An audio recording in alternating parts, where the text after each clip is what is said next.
오늘 하나님의 말씀은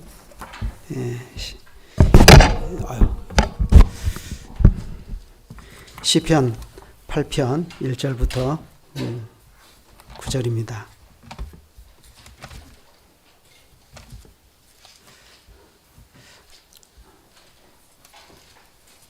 시편 8편을 강의하려고 한 것은 아니고요.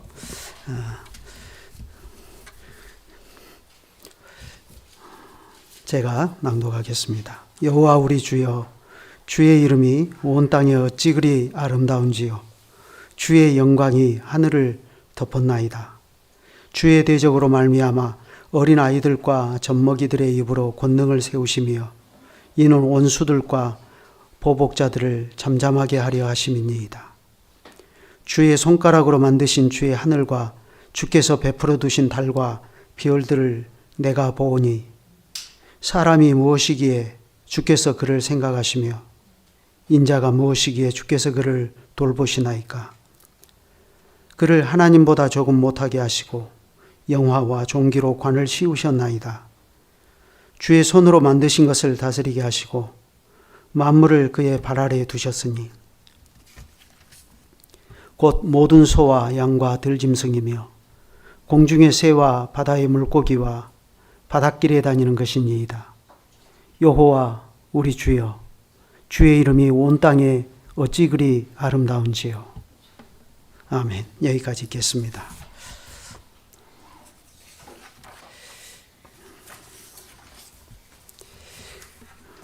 창세기 1장을 수요일 날 좀 더 생각해 보려고 합니다. 성경은 모두 66권으로 이루어진 방대한 책입니다.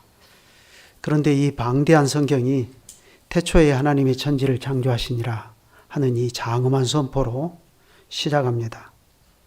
그렇게 하는 이유가 세상의 기원이 그렇다 하는 것을 말하려는 뜻이 아니고 이것을 읽는 하나님의 백성들로 하여금 오직 이 하나님을 경외하도록 하려는 뜻입니다. 그런데 그 중에서도 성경에서 맨 처음에 나온 단어가 뭐냐면은 태초에라는 이 말입니다. 여러분 성경을 읽으실 때 이 태초에라는 말에 대해서 특별히 관심을 좀 가져보신 일이 있습니까? 이 말이 히브리어로는 브레시트라는 말인데요. 이 말을 대부분 영어 성경은 in the beginning으로 번역하고 있습니다. 그렇지만 태초에라는 이 말은 우리 인간이 이 말의 의미와 그 시점을 생각조차 할 수 없을 만큼 사실은 그 의미가 매우 깊은 말입니다. 불교에도 그런 말이 있죠. 억겁의 시간이라. 그런데 그 말로도 표현할 수 없는 말입니다. 이 태초에라고 하는 이 말은 우리 인간에게 초경험적 대상입니다. 이건 지금 우리가 보고 경험하는 세계를 뛰어넘어서 심지어 시간과 공간조차 초월해서 인간이 도저히 가 닿을 수 없는 한계 저 너머를 지시하는 단어입니다. 그런데 바로 그 태초에 하나님께서 천지를 창조하셨다 하고 성경은 장엄하게 선포함으로 하나님의 자기 계시가 시작됩니다. 하나님께서는 세상을 창조하실 때 공간만 창조하신 것이 아니라 시간도 창조하시지 않았습니까? 지금 우리가 이렇게 기도회로 모여있는 이 시간에도 시간은 끊임없이 흘러가고 있습니다. 그렇다면 이 태초라고 하는 이 말은 시간이 시작된 어느 시점일까요? 그렇지는 않습니다. 왜냐하면 우리가 지금 경험하고 있는 이 하루 24시간이라고 하는 이 시간의 개념은 하나님께서 우주 공간에 해와 달과 별들을 만드신 그 넷째 날로부터 시작되었기 때문입니다. 그런데 보면 하나님께서는 자세히 보면 먼저 공간을 만드시고 그 공간 안에 시간을 집어넣으셨습니다. 그렇게 해서 소위 역사라고 하는 것이 그때부터 시작되었습니다. 이 점에서 보면 이 태초에라고 하는 것은 우리가 지금 경험하는 이 시간과 공간의 영역을 훨씬 뛰어넘어 버리는, 다시 말해서 인간의 이해와 한계를 뛰어넘는 무한의 영역입니다. 이 점에서 우리가 이 단어를 한자로 태초라고 번역했고 영어로 in the beginning으로 번역하고 있는데, 사실 그 번역은 이 성경의 브레시트라는 이 단어를 표현하기에는 너무나 부족합니다. 그렇지만 인간의 언어가 가지고 있는 한계가 그거이기 때문에 그렇게밖에는 설명할 수밖에 없습니다. 그렇지만 여기서 중요한 사실은 하나님께서 자기 계시를 하시는 이 성경의 첫 페이지, 첫 단어에서부터 딱 이것을 보는 우리의 눈과 시선을 어디로 향하게 하느냐 하면은 태초로 향하도록 하신다는 겁니다. 사실 우리 인간은 피조물로서 하나님의 존재를 도저히 알 수가 없지 않습니까? 우리가 하나님을 알 수 있는 길은 하나님께서 자기를 우리에게 계시해 주셔야 돼요. 그럴 때만 우리가 비로소 하나님을 알 수 있습니다. 그렇지만 그것도 완벽하게 알 수 있는 게 아니고 사도 바울이 고백한 것처럼 아무리 잘 알아도 그냥 거울로 보는 것처럼 희미하게 알 뿐입니다. 그런데 이 성경이 전하는 하나님의 계시의 이 첫 마디, 첫 단어가 브레시트입니다.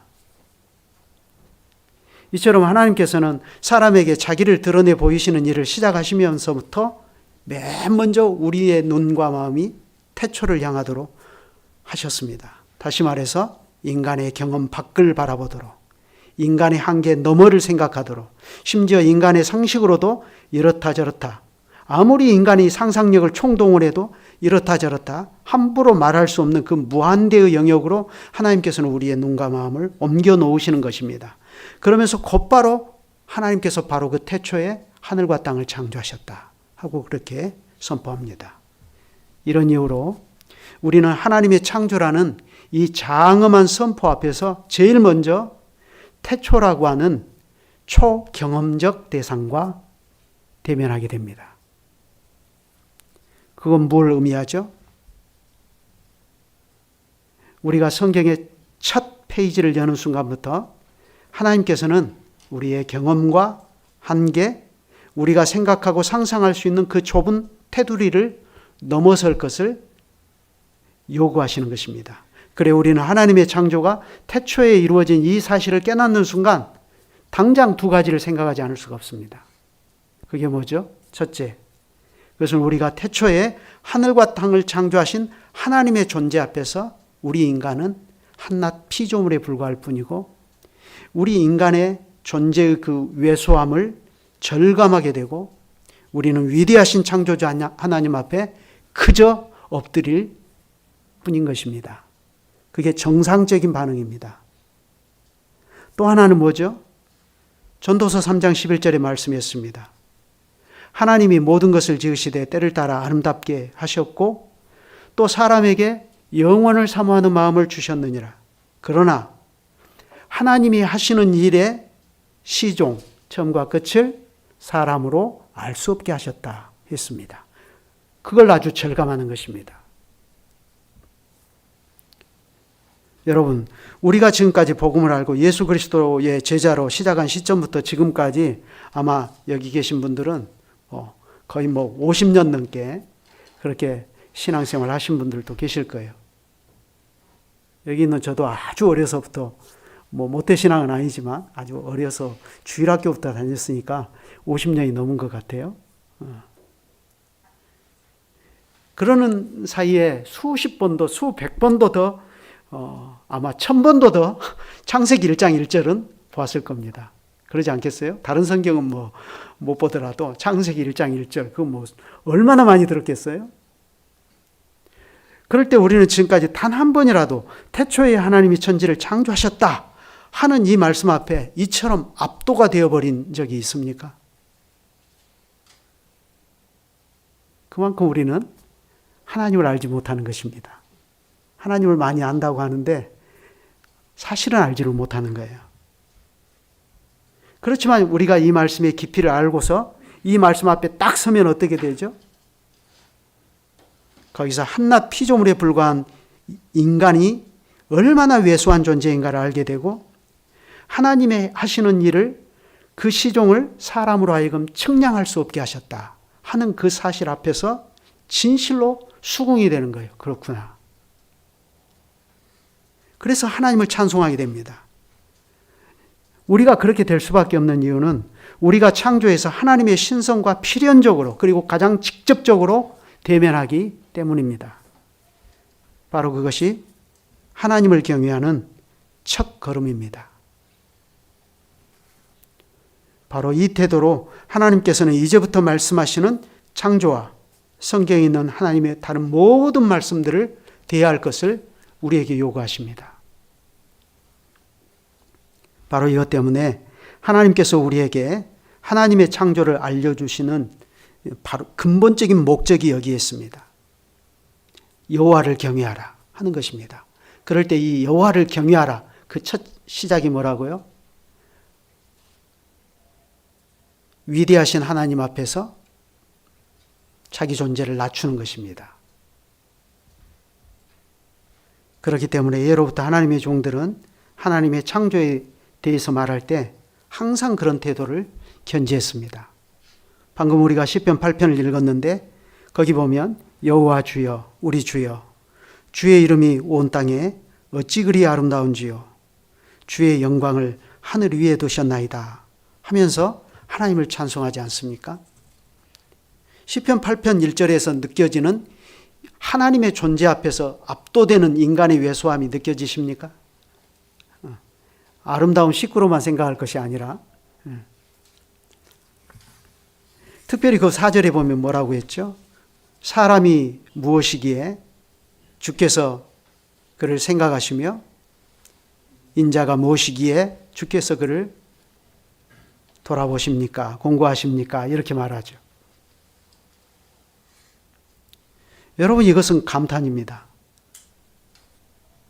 이것은 하나님께서 인간에게 영광과 존귀로 관씌우신 은혜를 말하는 동시에 하나님과 그분의 위대한 창조 앞에서 인간의 무가치함과 왜소함을 솔직하게 고백하고 인정하는 찬송입니다.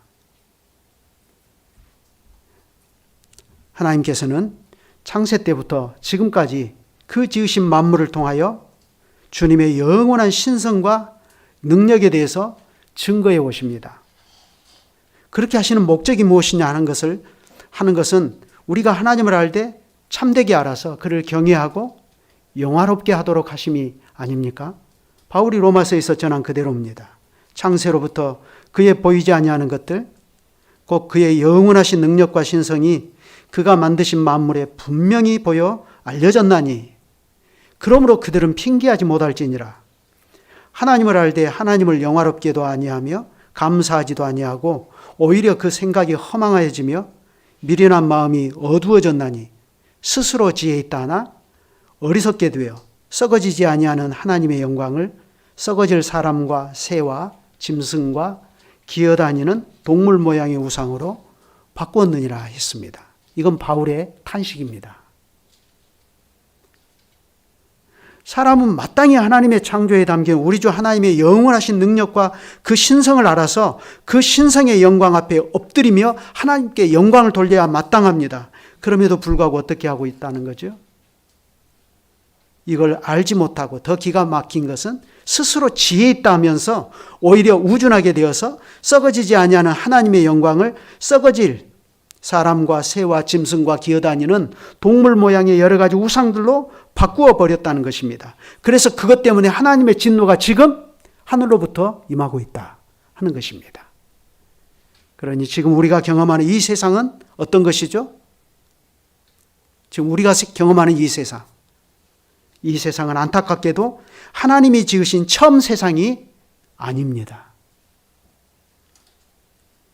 오히려 이 세상은 인간의 어리석은 죄와 타락으로 말미암아 하나님의 진노가 지금 하늘로부터 쏟아지고 있는 세상입니다. 하나님의 저주 아래에 있는 세상이에요. 만약 하나님께서 노아 대홍수 후에 노아와 맺으신 그 언약이 아니었다면 세상은 존재할 수가 없습니다. 그 보존의 언약이 아니라면.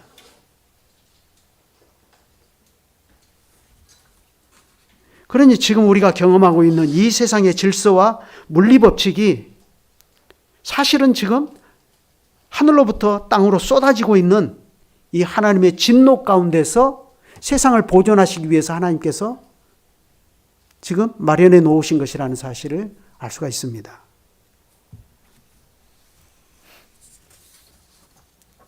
그러니 이 세상은 하나님께서 명하신 즉 일어서고 하나님께서 명하신 즉 그 존재조차도 사라져버립니다.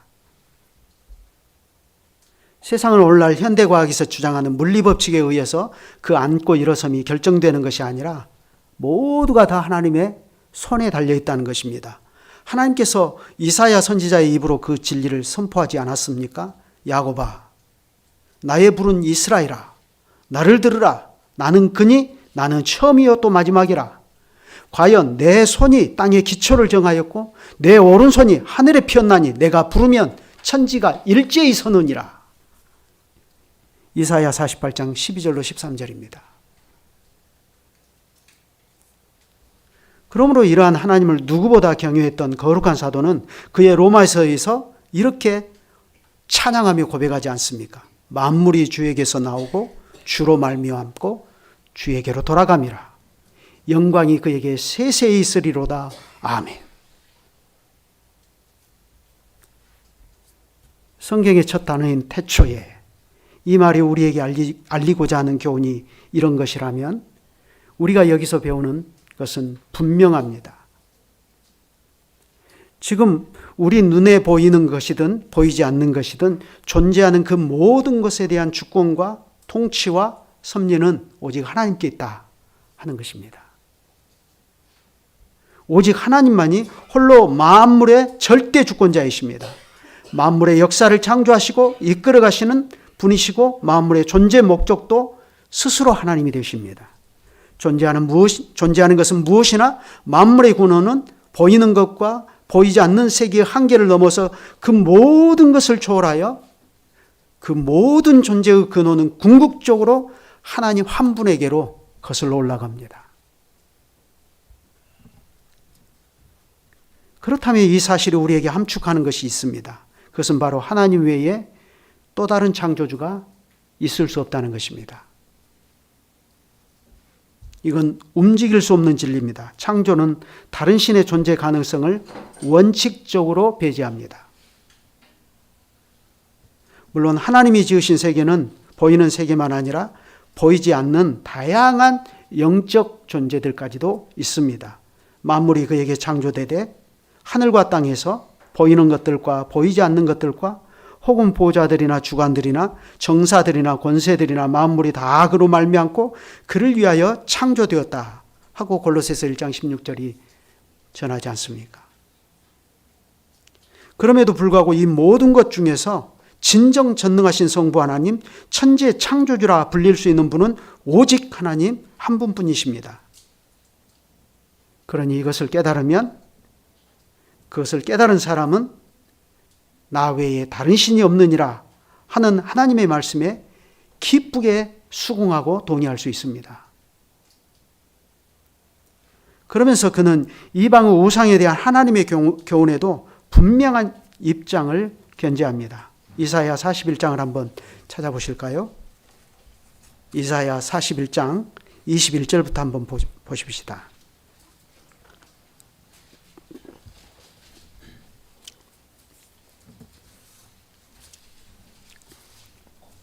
거기 21절부터 29절까지 한번 같이 읽어보시죠. 시작. 나 여호와가 말하노니 너희 우상들은 소송하라. 야곱의 왕이 말하노니 너희는 확실한 증거를 보이라. 장차 당할 일을 우리에게 진술하라. 또 이전 일이 어떠한 것도 알게 하라.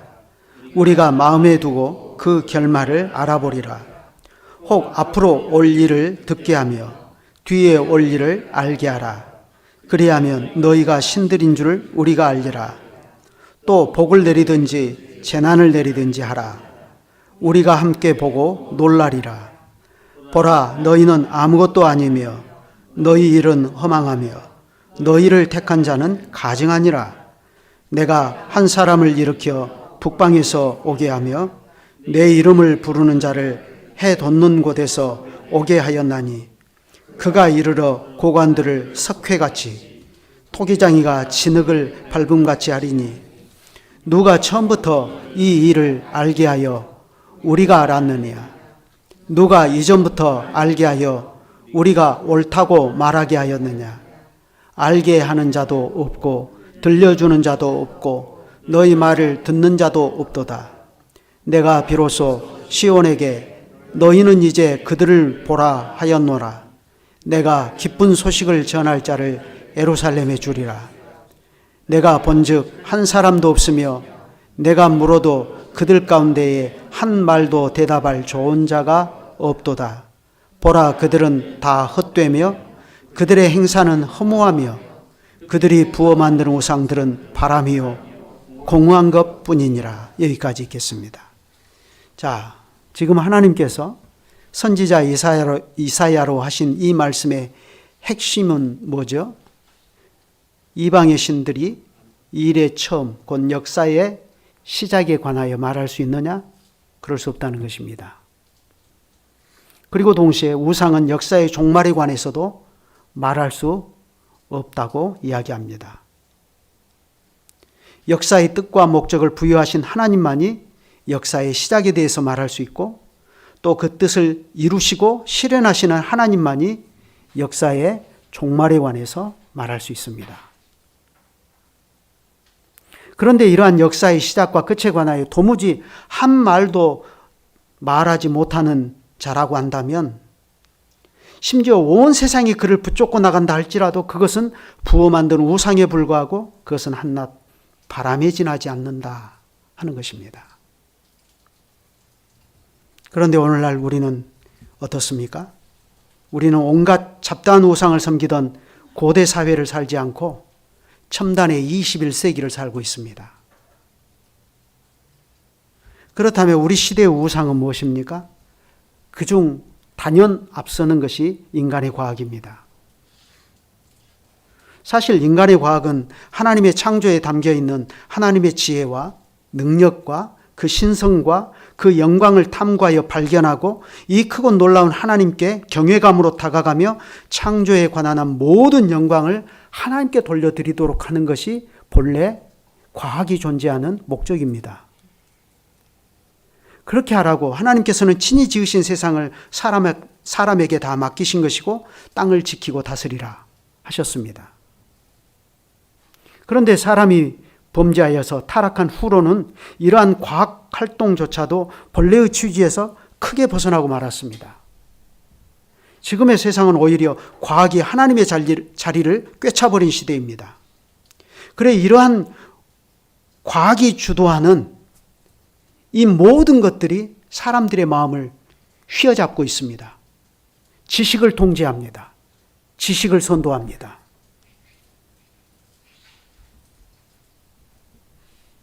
그렇기 때문에 지난 주일이 부활주일이었는데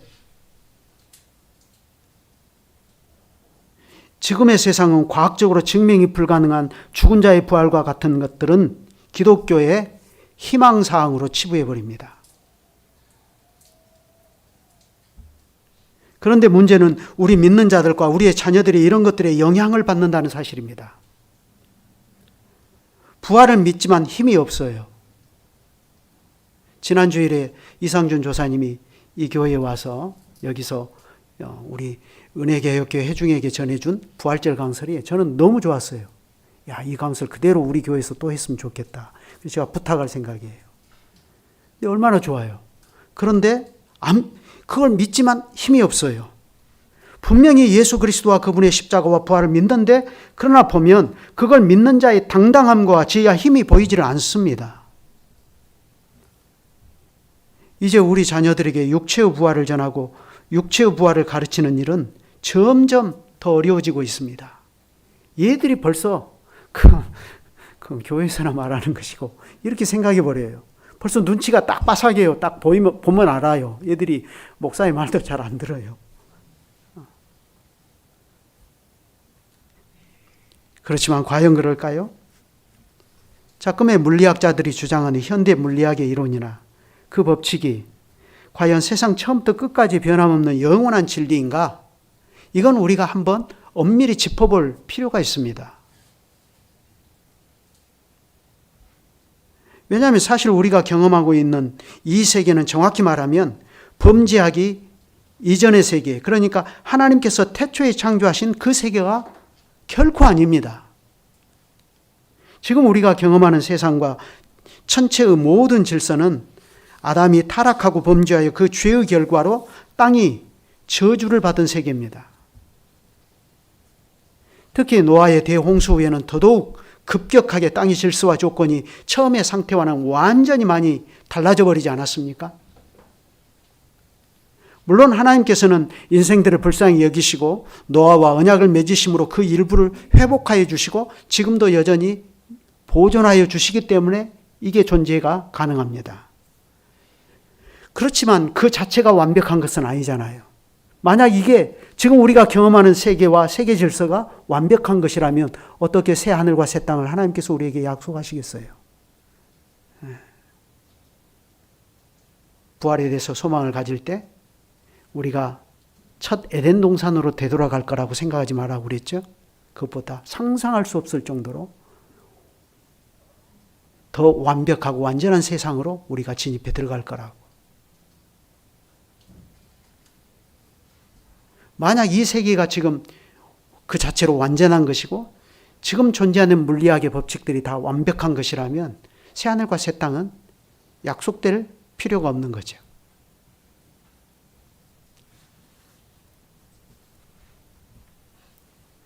그렇기 때문에 우리가 성경을 믿고 하나님의 계시를 믿고 노아 홍수 이후에 그 질서와 조건이 크게 달라진 땅과 우주의 조건을 생각해 보면 지금의 이 모든 것들을 기반으로 서 있는 현대 물리학의 이론과 그 법칙을 영원 불변의 진리라고 믿고 그걸 토대로 하여서 세상의 기원은 이렇다 저렇다 하고 함부로 말하려고 하는 것이 얼마나 위험한 일인지 알 수가 없습니다.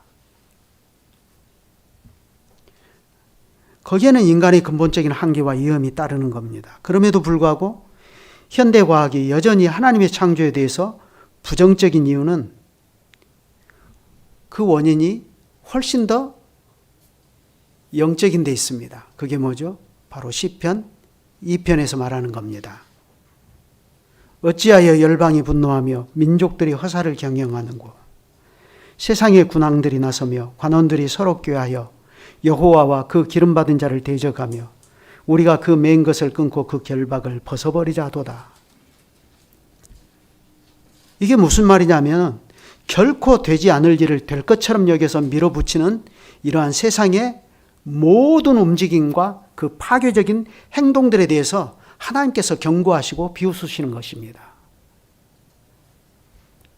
하나님께서는 자기 아드님을 시온에 세우시고 저에게 하늘과 땅의 모든 권세를 주어 철장으로 저희를 깨뜨리시며 질글같이 저희를 부숴버리게 하신다고 경고하십니다. 그런즉 군왕들아 너희는 지혜를 얻으며 세상의 관원들아 교훈을 받을지어다 하십니다. 여호와를 경외하고 섬기고 떨며 즐거워할지어다. 그 아들에게 입맞추라. 그렇지 아니하면 진노하심으로 너희가 길에서 망하리니 그 진노가 급하심이라. 여호와를 의지하는 자는 다 복이 있도다 하십니다. 하나님께서 이 타락한 세상에서 약속대로 죄와 마귀의 권세를 걷어내시고 그래서 마침내 인생들의 죄 때문에 땅이 저주를 받은 이 상태를 본래대로 회복하실 뿐만 아니라 아니 그보다 훨씬 더 천지개벽하게 하셔서 새 하늘과 새 땅을 마침내 내놓으실 것입니다. 그때 지금 큰소리치고 있는 오늘날의 현대 물리학의 모든 이론들과 그 법칙들은 미안하지만 그때는 다 폐기 처분될 것입니다. 죄와 사망이 더 이상 주관하지 못하는 새 하늘과 새 땅의 새로운 법칙이 그 달에는 등장할 것입니다. 그것은 인생들에게 영원한 생명이 될 것입니다. 우리는 성경에서 그러한 우리들의 소망과 기대가 결코 허황된 것이 아니라는 것을 잘 알 수 있지 않습니까? 이사야가 전하지 않았습니까? 다시는 낮의 해가 내 빛이 되지 아니하며 달도 내게 빛을 비추지 않을 것이요 오직 여호와가 영원한 빛이 되며 내 하나님이 내 영광이 되리라. 이사야의 말인데 이 이사야 선지자의 말을 그대로 받아서 성경의 마지막 책인 요한계시록은 이렇게 가르칩니다. 성 안에서 내가 성전을 보지 못하였으니 이는 주 하나님 곧 전능하신 이와 및 어린 양이 그 성전이심이라. 그 성은 해나 달의 비침이 쓸데없으니 이는 하나님의 영광이 비치고 어린 양이 그 등불이 되심이라. 이렇게 말했고 이어서 다시 밤이 없겠고 등불과 햇빛이 쓸데없으니 이는 주 하나님이 그들에게 비치심이라. 그들이 세세토록 왕노릇하리로다 했습니다. 이와 같이 새하늘과 새 땅은 지금 우리에게 절대적으로 없어서는 안 되는 태양과 달이 쓸데없는 세상입니다. 거기서는 하나님의 영광이 비치고 어린 양이 그 등이 되시는 까닭입니다. 그러니 새하늘과 새 땅이 완전히 이루어지는 세계는 하나님께서 세우신 새로운 질서와 땅의 새로운 조건들이 등장할 것입니다. 그러니 여러분, 오늘날 눈앞에 보이는 이 세계만을 보고 이 세계의 질서와 그리고 이 세계의 질서를 물리법칙으로 해명해내는 과학적인 증거들만을 가지고 우리가 세상을 판단하고 믿음을 소홀히 하면 어떻게 되죠? 하나님께서 약속하신 새하늘과 새 땅이 펼쳐지는 그 순간에 우리는 심히 부끄러운 일을 당하고 말 것입니다. 낭패를 볼 것입니다. 다시 한번 성경의 첫 단어에 주목하십시오.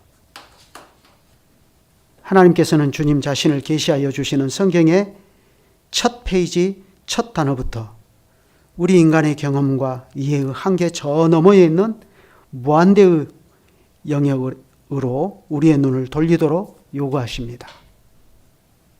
그래야 우리로 하여금 이 세상을 살되 믿음으로 행하고 보는 것으로 하지 말라고 하십니다.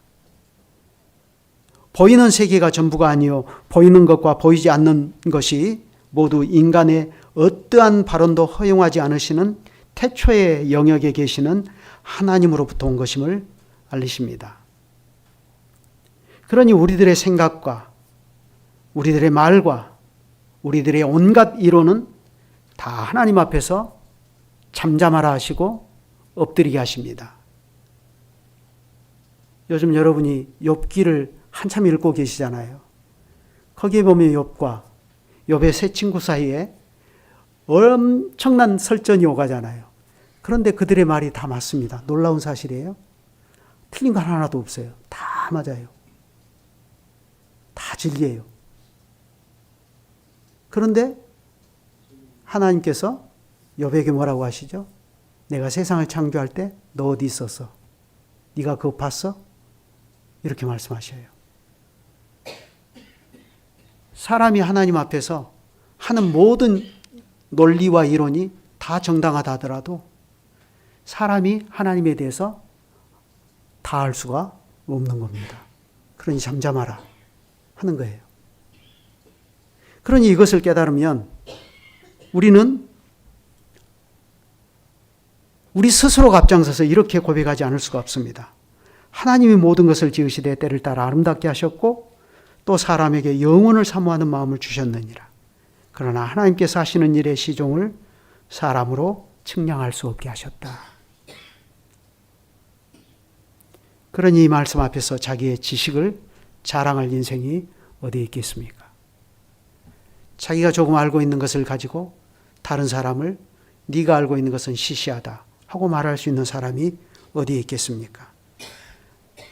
오직 하나님께서는 이 말씀, 이 단어 하나로 우리로 하여금 모든 인생으로 하여금 하나님 앞에서 겸손히 행할 것을 요구하십니다.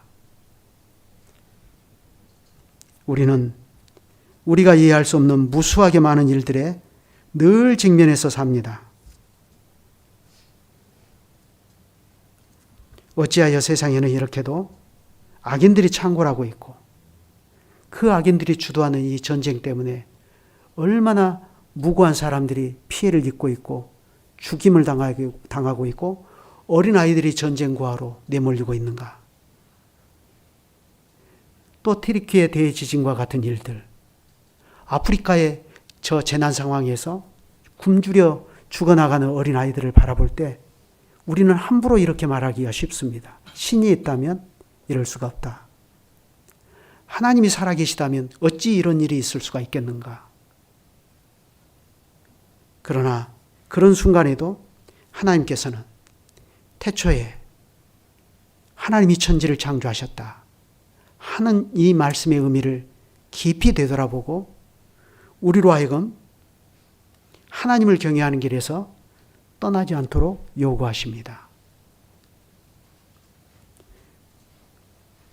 그것이 우리를 하나님과 함께하는 영원한 생명으로 언제든지 인도하는 진리인 까닭입니다. 기도드리겠습니다.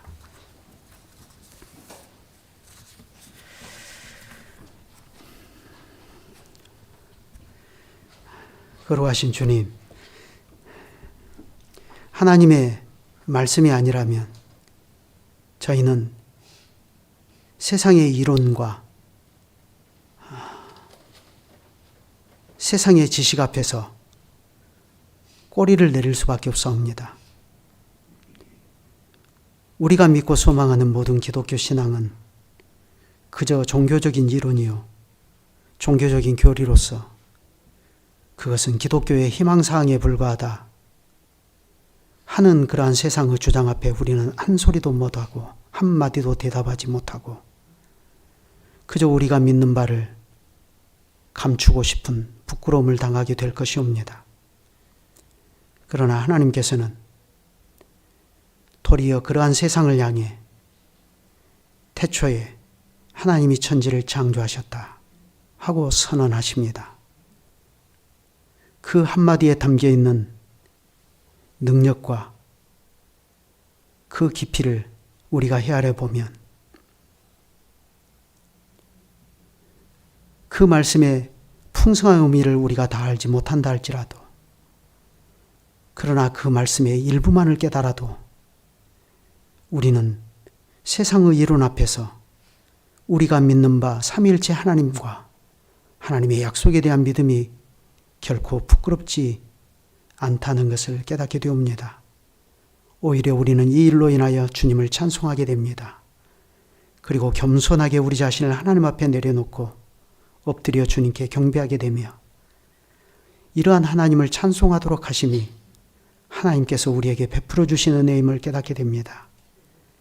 그렇게 주님을 경외하는 길로 저희를 자꾸자꾸 이끌어 주시고 인도해 주시기를 구합니다.